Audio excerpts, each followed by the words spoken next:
Et yo tout le monde, c'est Motorupteur. Alors aujourd'hui, essai de la Kawasaki Z300 Pack Performance. Alors c'est une moto que je connais plutôt bien étant donné que c'est ma propre moto. Voilà, depuis que je l'ai, j'ai dû faire 1000-1500 km facile. Et l'avantage, c'est que je vais pouvoir la comparer avec sa grande sœur, donc la Kawasaki Z400, que j'ai eu l'occasion en fait d'essayer pendant que je passais mon permis moto. Alors il faut savoir que ça c'est une moto qui a été fabriquée entre 2015 et 2017. Là la version que j'ai c'est une version 2015, donc on va dire que c'est une des premières à avoir été fabriquée. Et là donc comme je vous l'ai dit, j'ai le pack performance. Donc je t'expliquerai un petit peu plus tard qu'est-ce que c'est le pack performance. Donc tu avais à l'époque soit la Z300, soit la Z300 ABS, soit la Z300 Performance, ou alors la Z300 Performance ABS. Moi j'ai la Performance ABS, donc c'est vraiment le maximum de la Z300 si on peut dire ça comme ça. Et l'avantage en plus c'est que j'ai vraiment toutes les options qu'il y avait à l'époque sur la Z300. Donc je vais vraiment pouvoir t'expliquer en détail cette petite Z300. Alors si je dis pas de bêtises, cette moto entre 2015 et 2017 elle était vendue un petit peu moins de 6000 €, donc elle devait être dans les 5900, quelque chose comme ça. Après voilà, suivant les options que tu prenais, ça pouvait monter facile jusqu'à 8000 € facilement on va dire. Alors bon, je vais pas te gaver de détails techniques que tu peux revoir sur Wikipédia. Moi le but c'est vraiment de te montrer les sensations que j'ai avec cette moto. Alors c'est une moto, elle développe 39 chevaux. Alors pour les gens qui se demandent est-ce que c'est suffisant, honnêtement ça va, il y en a assez j'ai envie de dire. À part quand tu roules peut-être sur autoroute, tu sens qu'elle s'essouffle quand même assez facilement sur autoroute. Mais sinon dans une utilisation on va dire normale, il y a largement ce qu'il faut. Tu prends vite des vitesses où tu n'as pas le droit de prendre. Donc honnêtement 39 chevaux c'est largement suffisant pour du jeune permis.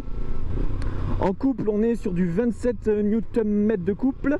Alors là aussi c'est assez suffisant je trouve. Sauf quelques fois, des fois tu sens qu'il faut que tu descendes une petite vitesse comparé au Z400 où là tu sentais le Z400 qui avait beaucoup plus de couple que celui-là. Bah, beaucoup. En termes de ressenti tu vois la différence avec un Z400. Honnêtement niveau puissance accélération tu vois pas spécialement la différence entre un Z300 et un Z400. Celui-là prend beaucoup plus de tours minute, il monte jusqu'à 11 000 tours minute. Alors là ça met 12 000, même ça, la zone rouge finit à 15 000, ça veut rien dire du tout hein, je vais te montrer.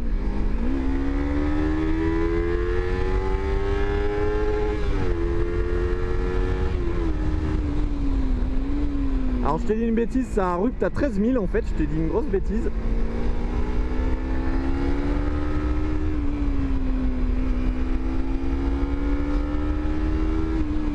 Alors l'avantage de cette moto, il y a juste un truc à dire, hein, c'est la maniabilité. Elle est super légère, elle fait 170 kg et elle est maniable comme un vélo. Alors en termes de freinage, on est sur du simple disque, que ce soit à l'avant ou à l'arrière. Donc simple disque avec 2 pistons. Honnêtement c'est suffisant, surtout pour l'arrière. Après l'avant c'est vrai que quand tu fais du duo, c'est un petit peu limite, on va pas se mentir. Mais quand tu es seul c'est largement suffisant hein, le niveau freinage. Et attention je freine. Tu vois que c'est quand même c'est pas dégueulasse niveau freinage quand même hein.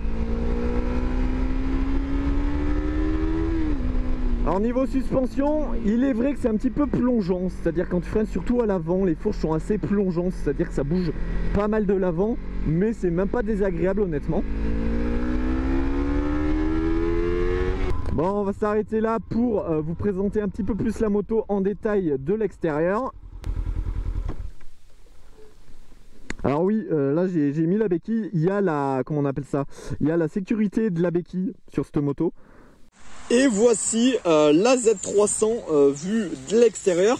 Alors là, clairement, l'avant c'est une Z800. Littéralement, ils ont pris exactement l'avant de la Z800, c'est exactement la même pièce. Et ils ont dit voilà la Z300. Et en fait, à partir du réservoir, donc à partir d'ici, ils ont repris la Ninja 300.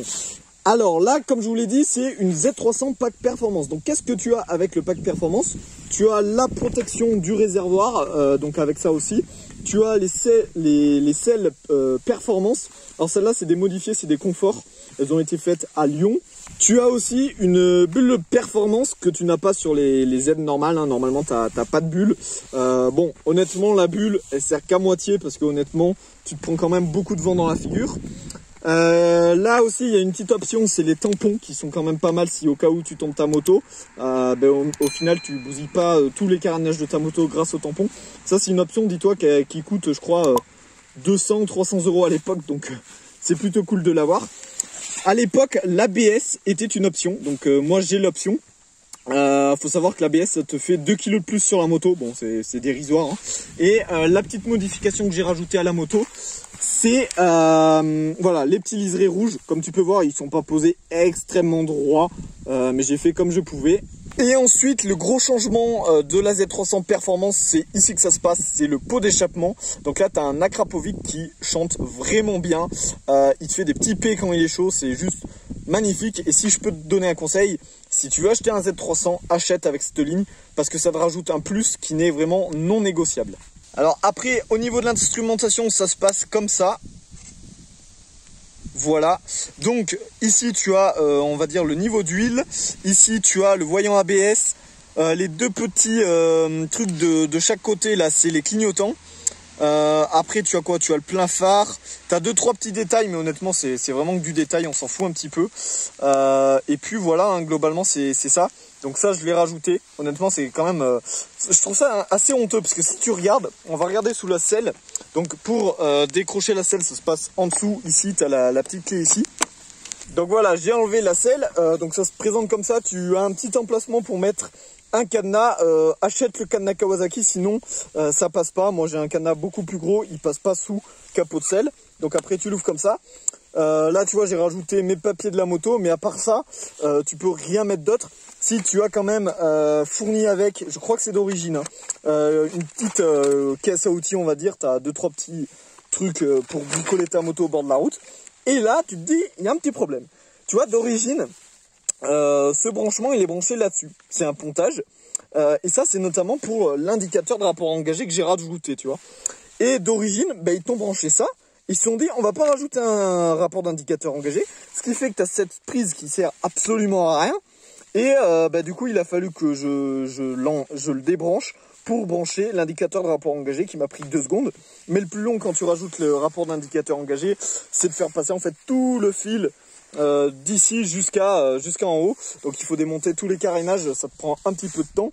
Mais globalement, voilà la moto.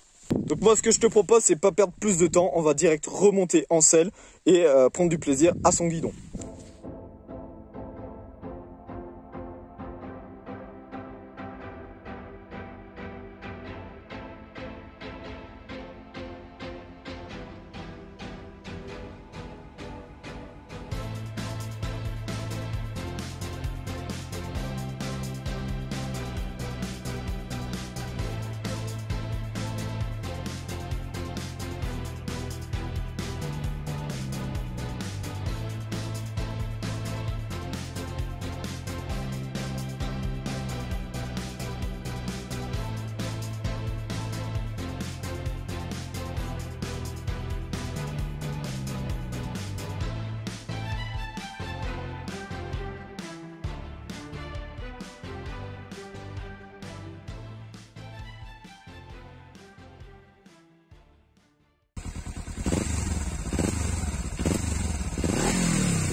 Alors là, on va pouvoir tester l'angle de braquage. On va essayer de faire un petit demi-tour. Alors je sais déjà qu'on va jamais y arriver. Donc c'est parti, on y va. On fait attention qu'il n'y a personne.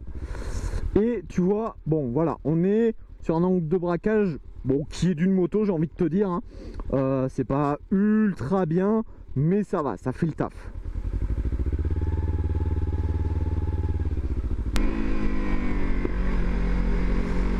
Alors ce que j'aime bien, je sais pas si vous l'entendez, c'est qu'avec l'option performance, on a le droit au petit pot d'échappement Akrapovic qui fait des petits P, et franchement il y a juste ce qu'il faut, tu vois. C'est vrai que moi j'aime pas spécialement déchicaner les motos parce que faire du bruit pour rien, surtout avec des 300, après tu fais plus de bruit que ce que tu avances, donc je vois pas l'intérêt. Mais là franchement avec l'option, et franchement je vous le dis, si vous achetez un Z300, achetez avec l'option Akrapovic, parce que l'original, on va dire le sans option, honnêtement il fait beaucoup moins de bruit, et surtout t'as pas les petits P à l'échappement qui je trouve donnent vraiment un plus à cette moto. Alors bon, en instrumentation, comme tu peux voir, hein, c'est assez simple, hein, tu as le gros contour que tu vois, c'est le premier truc que tu vois. Après tu as le compteur qui est relativement visible en bas à droite. Tu as la jauge à essence, l'heure qui n'est pas en format 24 heures, bon ça je trouve ça un petit peu dommage. Après tu as donc le kilométrage total de la moto. Après tu as quelques petits boutons, honnêtement je les utilise pas trop, c'est les tripes. Je crois que tu as trip A et trip B. Bon lui je crois qu'il a pas envie de s'énerver sur la route. Alors comme tu peux voir, hein, pour doubler, il y a largement ce qu'il faut, hein. Moi, je peux te dire, j'ai une Twingo à côté en voiture, c'est le vrai bonheur là, la moto.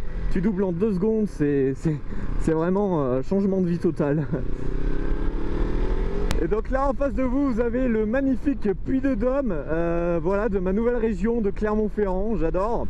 Alors là, tu as le petit logo de la Z300, je sais pas si tu le vois, un espèce de trèfle à 3 feuilles. Ça c'est le mode économique, et ça c'est un gros avantage de la moto. Elle est ultra économe, elle consomme rien du tout, c'est un truc de malade. Deuxième avantage aussi en termes d'économie de cette moto, c'est l'assurance. C'est littéralement la moto la moins chère que j'ai trouvée en termes d'assurance. Elle me coûte 44 € par mois, sachant que j'ai absolument pas de bonus de moto, j'ai jamais eu le 125 et tout, hein. Donc 44 €, j'ai jamais trouvé aussi peu cher pour une moto. Alors faut savoir, c'est vraiment la protection minimum, hein. C'est le, comment on appelle ça, la responsabilité civile. Mais c'est vraiment la moto la moins chère que j'ai trouvé à assurer. Quasiment égale avec la MT-03 que ma copine va peut-être s'acheter, je sais pas. Après c'est vrai que quand il tape dedans, tu vois qu'elle consomme un petit peu plus, mais ça reste très raisonnable. Elle a un réservoir de 17 litres. Avec 17 litres, tu arrives à faire, en roulant normalement, à peu près 300 km. Et si tu arsouilles fort, on va dire 200 à 250 km. Donc c'est très raisonnable. Elle te coûte vraiment pas cher en essence, c'est vraiment un avantage. Ensuite, en termes des rétroviseurs, honnêtement on y voit vachement bien dans ces rétroviseurs comparé à la Z400 que je trouvais ça vraiment nullissime, les rétroviseurs de la Z400 où tu vois vraiment rien du tout derrière. La 650 c'était pas mal, mais franchement les meilleurs rétros que j'ai eu sur une moto c'est bien ceux-là. Ils sont très tu vois vraiment ce qui se passe derrière, c'est vraiment cool. Ce que j'aime bien aussi c'est les clignotants, ils sont vachement visibles pour les voitures qui se trouvent derrière toi ou même devant toi. C'est vrai que moi je l'ai suivi cette moto quand ma copine l'a roulée, je la suivais en voiture, honnêtement tu vois vraiment bien les clignotants. C'est pas comme je pense notamment au dernier S1000RR là où le clignotant est intégré au feu où tu vois rien du tout. Là c'est pas le cas, donc c'est plutôt cool. Et tu vois, c'est une moto, elle est vraiment faite pour arsouiller, elle te donne envie en fait, parce qu'elle est tellement maniable. Et t'as pas besoin en fait d'énormément de puissance pour t'amuser avec cette moto, c'est ça qui est génial. C'est que vraiment elle te donne envie de... Dès que tu vois des petites courbes, c'est des mangeuses de courbes ces motos là, les petits 300, les petits 400 comme ça. C'est pour ça que je voulais pas une grosse moto où il fallait la brider et tout, parce que je sais qu'en termes de maniabilité c'est là où tu t'amuses le plus, c'est avec des petites cylindrées comme ça, parce que c'est super léger en fait. Et en termes de performance, t'as pas besoin de plus en soi, hein. Alors là, va falloir faire gaffe quand même, il y a la gendarmerie. Alors il est vrai, j'ai rajouté quelques options sur cette moto, notamment alors il est cassé, il faut que je le change, je me suis fait rembourser. Le petit rapport d'indicateur engagé qui n'est pas d'origine sur la moto, même avec toutes les options. Je trouve ça vachement dommage parce que c'est quand même ultra utile en moto. Et j'ai rajouté un deuxième truc que tu as sur les 400 mais que tu n'as pas sur les 300, c'est le port USB pour charger ton téléphone en roulant. Donc ça aussi je l'ai rajouté. À part ces modifications, j'en ai pas fait d'autres. À part les jantes, je vous montrais, j'ai rajouté des petits liserés rouges sur les jantes. Mais voilà, c'est vraiment du détail. Sinon toute la partie mécanique de la moto est d'origine, hein. Il n'y a rien de trafiqué, même l'échappement est 100% d'origine. Alors à l'époque tu pouvais, c'était encore tu sais, la petite vis dans la chicane, si tu veux enlever la chicane. Moi j'enlève pas la chicane, je trouve qu'elle fait largement assez de bruit comme ça. Alors comme tu peux le voir, j'ai un petit problème de rétroéclairage, il fonctionne pas, il a jamais fonctionné. Mais bon, il demande 800 € Kawasaki pour changer, donc laisse tomber. Parce que ce qu'on veut c'est ça nous.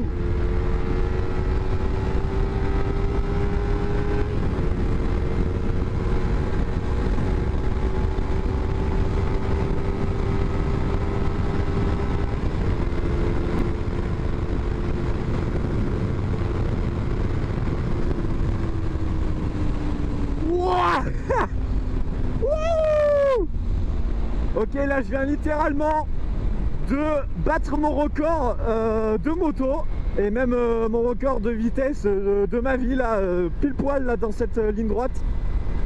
Alors il y a un truc, je trouve ça super dommage sur cette moto, c'est tu vois là le petit emplacement ici là, et B c'est les feux détresse. Non, en fait c'était les feux détresse, parce qu'ils ont repris les commodos des motos un peu plus comment dire, un peu plus grosses, notamment les Z800. Et ils avaient la flemme de mettre un feu détresse, du coup ils ont bouché le trou comme ça, vraiment dégueulasse. Et je trouve ça super con d'économiser peut-être 1 € sur la moto pour pas mettre de feu détresse, notamment quand tu fais de l'interfile, c'est quand même vachement pratique. Et ils l'ont pas mis sur cette moto, je trouve ça vachement dommage. Alors après t'as le petit klaxon de scooter, écoute-moi ça. Enfin, c'est vrai, ça fait vraiment pitié ce truc. Donc là t'as les clignotants, là plein phare ou phare normal. Ici tu as le coupe-circuit, là tu as le truc pour démarrer la moto, je sais pas comment on appelle ça, le starter, j'en sais rien. Et derrière, alors je sais pas si tu le vois, tu as l'appel de phare. Donc ça reste très banal, mais c'est fonctionnel et il n'y a pas besoin de plus honnêtement, hein, à part les feux détresse. Alors comme je te l'ai dit, dans cette vidéo tu verras pas des détails techniques. Moi je te donne vraiment les sensations. Et honnêtement les sensations, elles sont plutôt bonnes avec cette moto. S'il fallait décrire cette moto avec un seul mot, ce serait la maniabilité, hein. C'est incroyable, elle est légère, elle se manie super bien dans les virages. Et en termes de performance, si tu as peur que ça soit pas assez, j'ai envie de te dire que tu achètes une 300, que tu achètes une 400, ou même que tu achètes n'importe quoi, et B, je pense que ça sera jamais assez, hein. De toute façon en A2 on se la traîne, ça faut le savoir. Et encore que je dis on se la traîne, mais si tu es intelligent, ce qui n'est pas mon cas, honnêtement une 300 t'as pas besoin de plus normalement, hein, parce que quand tu doubles, tu doubles très rapidement, t'accélères, t'arrives vite à des vitesses que t'as pas le droit de prendre, voilà, t'as vraiment pas besoin de plus honnêtement, hein. On va dire qu'après c'est vraiment du bonus, mais t'as vraiment pas besoin de plus, hein.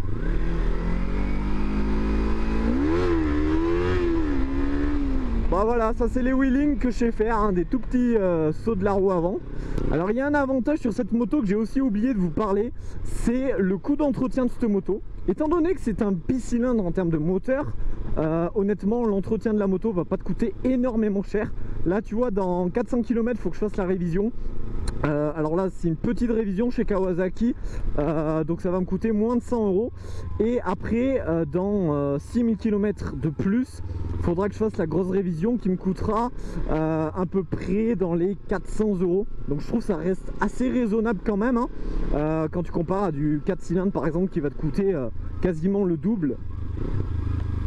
Donc voilà, en tout cas mon cœur est tombé sous le charme de cette moto que je n'avais pas essayé avant d'acheter, hein, mais j'avais essayé la Z400 qui m'avait assez convaincu, à part les rétroviseurs que j'avais pas du tout aimé sur la Z400. De base je voulais la Ninja, sauf que la Ninja en termes d'assurance, vu que c'est une sportive, alors que c'est exactement la même moto, ça coûte 20 € plus cher par mois pour avoir exactement la même moto. Donc je me suis dit franchement je pars sur un Z, c'est exactement la même moto, je verrai pas la différence. Et honnêtement je le regrette pas du tout. Je préfère mettre 20 € d'essence plutôt que 20 € d'assurance, quoi. Ça me permet de me faire kiffer plus. Donc voilà, allez, j'arrête de parler et je vais faire parler la moto maintenant.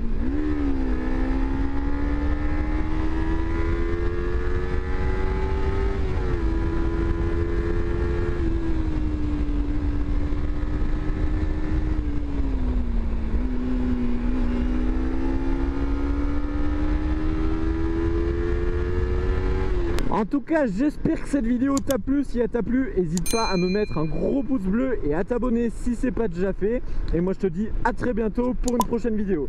Allez, ciao!